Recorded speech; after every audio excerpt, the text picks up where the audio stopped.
Hi friends, ಎಲ್ರಿಗೂ ನಮಸ್ಕಾರ. ನೀವು ನೋಡ್ತಿದ್ರೆ MKTech Kannada YouTube channel. Friends, ಇವತ್ತಿನ ಒಂದು ವಿಡಿಯೋದಲ್ಲಿ ನಾನು ನಿಮಗೆ ಏನು ತಿಳಿಸ್ಕೊಡ್ತಾ ಇದ್ದೀನಿ ಅಂತಂದರೆ, ನಿಮ್ಮ ಒಂದು ಫೇವ್ರೇಟ್ ಯೂಟ್ಯೂಬರ್ಸ್ಗಳ ಸ್ಯಾಲ್ರಿ ಎಷ್ಟು ಬರ್ತಾ ಇದೆ ಅಂತ ಯಾವ ಥರ ಚೆಕ್ ಮಾಡೋದು ಅಂತ ನಾನು ನಿಮಗೆ ಈ ವಿಡಿಯೋದಲ್ಲಿ ತಿಳಿಸ್ಕೊಡ್ತಾ ಇದ್ದೀನಿ ಫ್ರೆಂಡ್ಸ್. ಅಂದರೆ ಅವ್ರದ್ದು ಅರ್ನಿಂಗ್ಸ್ ಎಷ್ಟು ಬರುತ್ತೆ ಮಂತ್ಲಿ ಅಥವಾ ಇಯರ್ಲಿ ಎಷ್ಟು ಅರ್ನಿಂಗ್ ಮಾಡ್ತಾರೆ ಯೂಟ್ಯೂಬಿಂದ ಅಂತ ತಿಳಿಸ್ಕೊಡ್ತೀನಿ, ಯಾವ ಥರ ಚೆಕ್ ಮಾಡೋದು ಅಂತ. ಇದು ಆಕ್ಯುರೇಟ್ ಆಗಿರಲ್ಲ, ಅದಕ್ಕೋಸ್ಕರ ನೀವು ಒಂದು ಅಂದಾಜು ಪ್ರಕಾರ ಚೆಕ್ ಮಾಡ್ಕೋಬೋದು ಎಷ್ಟು ಬರ್ತಾ ಇದೆ ಅಂತ ಚೆಕ್ ಮಾಡ್ಬೋದು ಫ್ರೆಂಡ್ಸ್. ಅದಕ್ಕೂ ಮುಂಚೆ ನನ್ನ MKTech ಕನ್ನಡ ಯೂಟ್ಯೂಬ್ ಚಾನಲ್ನ ಯಾರೆಲ್ಲ ಹೊಸ್ದಾಗಿ ನೋಡ್ತಾ ಇದ್ದೀರೋ ಮತ್ತು ಇನ್ನೂ ಯಾರೆಲ್ಲ ಸಬ್ಸ್ಕ್ರೈಬ್ ಮಾಡಿಲ್ಲ ಅವರು ಮರಿದರೆ ಸಬ್ಸ್ಕ್ರೈಬ್ ಮಾಡಿ ಮತ್ತು ಪಕ್ಕದಲ್ಲಿ ಕಾಣಿಸುತ್ತಿರುವ ಬೆಲ್ ಐಕಾನನ್ನು ಪ್ರೆಸ್ ಮಾಡಿ ಆಲ್ ಅಂತ ಸೆಲೆಕ್ಟ್ ಮಾಡಿ ಫ್ರೆಂಡ್ಸ್. ಈಗ ಮಾಡೋದ್ರಿಂದ ನಾನು ಮಾಡೋ ಯಾವುದೇ ವಿಡಿಯೋ ಆಗಲಿ ನಿಮಗೆ ಫಸ್ಟೇ ನೋಟಿಫಿಕೇಷನ್ ಬರುತ್ತೆ, ನೀವೇ ಮೊದಲು ವೀಡಿಯೋನ ನೋಡ್ಬೋದು ಫ್ರೆಂಡ್ಸ್. ಹಾಗಾದರೆ ಬನ್ನಿ ಫ್ರೆಂಡ್ಸ್, ವೀಡಿಯೋನ ಶುರು ಮಾಡೋಣ. ಫ್ರೆಂಡ್ಸ್, ಮೊದಲನೇದಾಗಿ ನೀವು ಗೂಗಲ್ ಕ್ರೋಮನ್ನು ಓಪನ್ ಮಾಡ್ಕೋಬೇಕಾಗುತ್ತೆ. ಗೂಗಲ್ ಕ್ರೋಮನ್ನು ಓಪನ್ ಮಾಡಿ ನೀವು ಏನು ಮಾಡಬೇಕು ಅಂತಂದರೆ ಸರ್ಚ್ ಬಾರ್ನಲ್ಲಿ ಹೋಗ್ಬಿಟ್ಟು, ನಾನು ಸರ್ಚ್ ಮಾಡ್ತಾಯಿದ್ದೀನಿ ನೋಡಿ, ಇವಾಗ ಈ ಥರ ಸರ್ಚ್ ಮಾಡಬೇಕಾಗುತ್ತೆ. ಸೋಷಿಯಲ್ ಬ್ಲೇಡ್ ಅಂತ ಸರ್ಚ್ ಮಾಡಿ. ನಾನು ಮಾಡಿದ್ದೀನಿ ನೋಡಿ, ಇಲ್ಲಿ socialblade.com ಅಂತ ಈ ಥರ ಸರ್ಚ್ ಮಾಡಿ. ಸರ್ಚ್ ಮಾಡಿದ್ಮೇಲೆ ಎಂಟರ್ ಮಾಡಿ. ಎಂಟರ್ ಮಾಡಿದ್ಮೇಲೆ ಈ ಥರ ಒಂದು ವೆಬ್ಸೈಟ್ ಓಪನ್ ಆಗುತ್ತೆ ಫ್ರೆಂಡ್ಸ್. ಈ ಥರ ಒಂದು ವೆಬ್ಸೈಟ್ ಓಪನ್ ಆಗುತ್ತೆ, ನೋಡ್ಕೊಂಬಿಡಿ ಇಂಟರ್ಫೇಸ್ ಯಾವ ಥರ ಇದೆ ಅಂತ. ಇಲ್ಲಿ ಬಂದು ನೀವು ಏನು ಮಾಡಬೇಕು ಅಂತಂದರೆ ಸರ್ಚ್ ಬಾರ್ ಕಾಣಿಸ್ತಾ ಇರ್ಬೋದು ನಿಮಗೆ. ಈ ಸರ್ಚ್ ಬರಲ್ಲ, ಮೇಲ್ಗಡೆ ರೈಟ್ ಸೈಡಲ್ಲಿ ಕಾಣಿಸ್ತಾ ಇದೆ ನೋಡಿ ನಿಮಗೆ. ರೈಟ್ ಸೈಡಲ್ಲಿ ಒಂದು ಸರ್ಚ್ ಬಾರ್ ಕಾಣಿಸ್ತಾ ಇರ್ಬೋದು. ಆ ಸರ್ಚ್ ಬಾರ್ನಲ್ಲಿ ಹೋಗಿ ನೀವು ಯಾವ ಒಂದು ಯೂಟ್ಯೂಬರ್ದು ಸ್ಯಾಲ್ರಿ ಅಥವಾ ಅರ್ನಿಂಗ್ಸನ್ನು ನೋಡಬೇಕು ಅಂತೀರಾ ಆ ಯೂಟ್ಯೂಬ್ ಚಾನಲ್ದು ನೇಮ್ ಟೈಪ್ ಮಾಡಿ ಫ್ರೆಂಡ್ಸ್. ಇವಾಗ ಎಕ್ಸಾಂಪಲ್ ನನ್ನ ಚಾನಲ್ ನೇಮನ್ನ ನಾನು ಸರ್ಚ್ ಮಾಡ್ತೀನಿ, MKTech ಕನ್ನಡ. ನೀವು ನೋಡ್ತಾ ಇರ್ಬೋದು ಫ್ರೆಂಡ್ಸ್, ನನ್ನ ಒಂದು ಚಾನಲ್ ನೇಮನ್ನು ಸರ್ಚ್ ಮಾಡಿದ್ದೀನಿ. ಮತ್ತು ಟೈಪ್ ಮಾಡಿದ್ಮೇಲೆ ರೈಟ್ ಸೈಡಲ್ಲಿ ಸಿಂಬಲ್ ಇದೆ, ಸರ್ಚ್ ಸಿಂಬಲ್, ಅದ್ರ ಮೇಲೆ ಓಕೆ ಕೊಟ್ಟರೆ ಈ ಥರ ಓಪನ್ ಆಗುತ್ತೆ ಫ್ರೆಂಡ್ಸ್. ನೀವು ನೋಡ್ತಾ ಇರ್ಬೋದು ನನ್ನ ಒಂದು ಚಾನಲ್ನ ಲೋಗೋ ಓಪನ್ ಆಗಿದೆ ಮತ್ತು ಕವರ್ ಫೋಟೋ ಬರುತ್ತೆ. ಎಲ್ಲ ಸಬ್ಸ್ಕ್ರೈಬರ್ಸ್ ಬರೀ 30 ತೋರಿಸ್ತಾ ಇದೆ. ಶಾಕ್ ಆಗಬೇಡಿ, ಯಾರನ್ನು ಅಷ್ಟೇ ಸಬ್ಸ್ಕ್ರೈಬರ್ಸ್ ಬರೀ 30 ಇದೆ ಅಷ್ಟೇ ಇವರಿಗೆ ಅಂದ್ಬಿಟ್ಟು ಶಾಕ್ ಆಗಬೇಡಿ. ಯಾಕಂದರೆ ನನ್ನ ಒಂದು ಚಾನಲನ್ನು ಸಬ್ಸ್ಕ್ರೈಬರ್ಸನ್ನು ನಾನು ಪ್ರೈವೇಟಲ್ಲಿ ಇಟ್ಟಿದ್ದೀನಿ. ನಾನು ಪ್ರೈವೇಟಲ್ಲಿ ಯಾವಾಗ ಇಟ್ಟಿದ್ದೆ ಆವಾಗ 30 ಸಬ್ಸ್ಕ್ರೈಬರ್ಸ್ ನನ್ನ ಒಂದು ಚಾನಲಲ್ಲಿ ಇದ್ದರು ಫ್ರೆಂಡ್ಸ್. ಅದಕ್ಕೋಸ್ಕರ 30 ತೋರಿಸ್ತಾ ಇದೆ.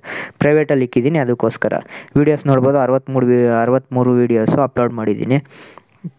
ಮತ್ತು ಅರ್ನಿಂಗ್ನ ಚೆಕ್ ಮಾಡಬೇಕು ಅಂತಂದರೆ ಝೂಮ್ ಮಾಡಿಕೊಂಡ್ರೆ ಇಲ್ಲಿ ನೋಡ್ತಾ ಇರ್ಬೋದು ನೀವು, ಎಸ್ಟಿಮೇಟೆಡ್ ಮಂತ್ಲಿ ಅರ್ನಿಂಗ್ಸು $0.16 to $2 ತನಕ ಬರ್ತಾಯಿದೆ. ಯಾಕಂದರೆ ನಿಮಗೆ ಗೊತ್ತು, ನಂದು ಚಾನಲ್ ಇನ್ನೂ ಮಾನಿಟೈಸೇಷನ್ ಆನಾಗಿಲ್ಲ. ಅಮೌಂಟ್ ಅಂತೂ ನಂಗೆ ಬರ್ತಾಯಿಲ್ಲ ಫ್ರೆಂಡ್ಸ್, ಇಷ್ಟು ಎಸ್ಟಿಮೇಟಾಗಿ ನಂಗೆ ಬರುತ್ತೆ ಅಂತ. ಮಾನಿಟೈಸೇಷನ್ ಅಕಸ್ಮಾತ್ ಆನ್ ಮಾಡಿದ್ರೆ ನನಗೆ ಇಷ್ಟು ಅರ್ನಿಂಗ್ ಬರುತ್ತೆ ಮಂತ್ಲಿ. ಯಾಕಂದರೆ ವ್ಯೂಸ್ ಕಮ್ಮಿ ಇದೆ ನನ್ನ ಚಾನಲ್ಗೆ, ಗೊತ್ತಲ್ಲ ಫ್ರೆಂಡ್ಸ್ ನಿಮಗೆ, ವ್ಯೂಸ್ ಕಮ್ಮಿ ಇದೆ. ಯಾಕಂದರೆ ಹೊಸ ಚಾನಲ್ ಆಗಿರೋದ್ರಿಂದ, ಇದು ಇನ್ನೂ 5 6 ತಿಂಗಳಾಗಿರೋದ್ರಿಂದ, ಹಾಗೂ ವೀಡಿಯೋಸ್ ಕೂಡ ನಾನು ಸರಿಯಾಗಿ ಮಾಡ್ತಾಯಿರಲಿಲ್ಲ ಮೊದಲು, ಅದರಿಂದ ಸ್ವಲ್ಪ ವ್ಯೂಸ್ ಕಮ್ಮಿ ಇದೆ. ಅದಕ್ಕೋಸ್ಕರ ಸ್ಯಾಲ್ರಿ ಅರ್ನಿಂಗ್ ಇಷ್ಟೊಂದು ಕಮ್ಮಿ ತೋರಿಸ್ತಿದೆ. ಅಕಸ್ಮಾತ್ ಮಾನಿಟೈಸೇಷನ್ ಏನಾದ್ರು ಆನ್ ಆದರೆ ಇಷ್ಟು ಅರ್ನಿಂಗು ನನಗೆ ಮಂತ್ಲಿ ಬರುತ್ತೆ ಅಂತ ಫ್ರೆಂಡ್ಸ್. ಇಷ್ಟೇನು ಬರೋಲ್ಲ, ಮಾನಿಟೈಸೇಷನ್ ಆನ್ ಆದರೆ $100 ತನಕ ಅವ್ರು ನನಗೆ ಕೊಡೋಲ್ಲ.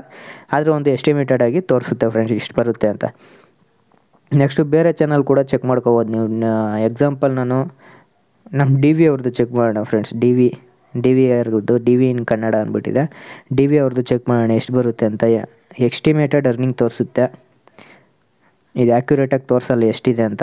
ನೀವು ನೋಡ್ತಾ ಇರ್ಬೋದು ಫ್ರೆಂಡ್ಸ್, DV ಅವ್ರದ್ದು $1.1K ಇಂದ $18.4K ತೋರಿಸ್ತಾ ಇದೆ. ಅವ್ರದ್ದೇನೆ ಅಕೌಂಟ್ ನೀವು ನೋಡ್ಬೋದು, ಅವ್ರದ್ದೇ DV ಅವ್ರದ್ದೇನೆ ತೋರಿಸ್ತಾ ಇದೆ. ಡಾಲರ್ ಲೆಕ್ಕದಲ್ಲಿ ತೋರಿಸುತ್ತೆ. ಅದನ್ನು ನೀವು ರುಪೀಸ್ಗೆ ಕನ್ವರ್ಟ್ ಮಾಡ್ಕೊಂಡು ಚೆಕ್ ಮಾಡ್ಕೊಳ್ಳಿ, ಎಷ್ಟು ಬರುತ್ತೆ ಅಂತ ಚೆಕ್ ಮಾಡ್ಕೋಬೋದು. ಇದೇ ಥರ ನಿಮ್ಗೆ ಇಷ್ಟ ಆದ ಯೂಟ್ಯೂಬರ್ಸ್ದು ಎಲ್ಲ ಚೆಕ್ ಮಾಡ್ಕೋಬೋದು, ಎಷ್ಟು ಬರ್ತಾಯಿದೆ ಅರ್ನಿಂಗ್ಸು ಅಂದ್ಬಿಟ್ಟು ಎಲ್ಲ ಚೆಕ್ ಮಾಡ್ಕೋಬೋದು. ನಮ್ಮ ಸಂದೀಪ್ ಅವ್ರದ್ದು ಚೆಕ್ ಮಾಡೋದಾದರೆ Mktechkannada ಅಂತ ಸರ್ಚ್ ಮಾಡಿದ್ರೆ ನೋಡ್ತಾ ಇರ್ಬೋದು ನೀವು. ಅವ್ರದ್ದು ಕೂಡ ಸರ್ಚ್ ಮಾಡ್ತಾಯಿದ್ದೀನಿ, ಅವ್ರದ್ದು ಎಷ್ಟು ಬರುತ್ತೆ ಅಂತಲೂ ಕೂಡ ತೋರಿಸುತ್ತೆ. ಇದು ಆ್ಯಕ್ಯುರೇಟಾಗಿ ತೋರಿಸಲ್ಲ, ಒಂದು ಅಂದಾಜು ಮೇಲೆ ತೋರಿಸುತ್ತೆ ಎಸ್ಟಿಮೇಟೆಡಾಗಿ. ನೀವು ನೋಡ್ತಾ ಇರ್ಬೋದು ಫ್ರೆಂಡ್ಸ್, ಅವ್ರದ್ದು $470 ಇಂದ $7.5K $1 ತನಕ ಅರ್ನಿಂಗ್ಸ್ ಆಗ್ತಾಯಿದೆ ಮಂತ್ಲಿ. ಅಷ್ಟರೊಳಗಡೆ ಅರ್ನಿಂಗ್ ಆಗುತ್ತೆ. ಇದನ್ನು ರುಪೀಸು ಕನ್ವರ್ಟ್ ಮಾಡ್ಕೊಂಡು ನೀವು ಚೆಕ್ ಮಾಡ್ಕೋಬೋದು. ಇದೇ ಥರ ತುಂಬ ಜನ ಯೂಟ್ಯೂಬರ್ಸ್ಗಳು, ನಿಮಗೆ ಯಾರೆಲ್ಲ ಯೂಟ್ಯೂಬರ್ಸ್ ಇಷ್ಟ ಇದ್ದಾರೆ, ಯಾರ್ದು ನೀವು ಚೆಕ್ ಮಾಡ್ಕೋಬೇಕು ಅಂತೀರ, ಅವ್ರದ್ದು ಒಂದು ಅರ್ನಿಂಗ್ಸನ್ನು, ಯಾವ ಯೂಟ್ಯೂಬರ್ದು ಅರ್ನಿಂಗ್ನ ನೀವು ಚೆಕ್ ಮಾಡಬೇಕು ಅಂತೀರ, ಅವರ ಒಂದು ಯೂಟ್ಯೂಬ್ ನೇಮನ್ನು ಈ ಥರ ಸೋಷಿಯಲ್ ಬ್ಲೇಡ್ ಅಂತ ಈ ಒಂದು ಅಪ್ಲಿಕೇಶನಲ್ಲಿ ಬಂದು ಎಂಟರ್ ಮಾಡಿ ಸರ್ಚ್ ಮಾಡ್ಕೋಬೋದು ಫ್ರೆಂಡ್ಸ್. ಸರ್ಚ್ ಮಾಡಿದ್ರೆ ಅವರ ಒಂದು ಅರ್ನಿಂಗ್ಸು ನಿಮಗೆ ಎಷ್ಟಾಗ್ತಾಯಿದೆ ಅವರ ಒಂದು ಅರ್ನಿಂಗ್ಸ್ ಅಂತ ನಿಮಗೆ ಗೊತ್ತಾಗುತ್ತೆ. ಎಸ್ಟಿಮೇಟೆಡ್ ಅರ್ನಿಂಗ್ ಎಷ್ಟಾಗುತ್ತೆ ಅಂತ ನಿಮ್ಗೆ ಗೊತ್ತಾಗುತ್ತೆ. ರುಪೀಸು ಕನ್ವರ್ಟ್ ಮಾಡಿಕೊಂಡ್ರೆ ಸಾಕು ಫ್ರೆಂಡ್ಸ್. ಹಾಗೆ ಈ ವಿಡಿಯೋ ನಿಮಗೆ ಅರ್ಥ ಆಗಿದೆ ಅಂತ ತಿಳ್ಕೊತೀನಿ ಫ್ರೆಂಡ್ಸ್. ನೆಕ್ಸ್ಟ್ ವೀಡಿಯೋದಲ್ಲಿ ಸಿಗ್ತೀನಿ. ಧನ್ಯವಾದಗಳು ಫ್ರೆಂಡ್ಸ್, ವಿಡಿಯೋ ನೋಡಿದ್ದಕ್ಕಾಗಿ.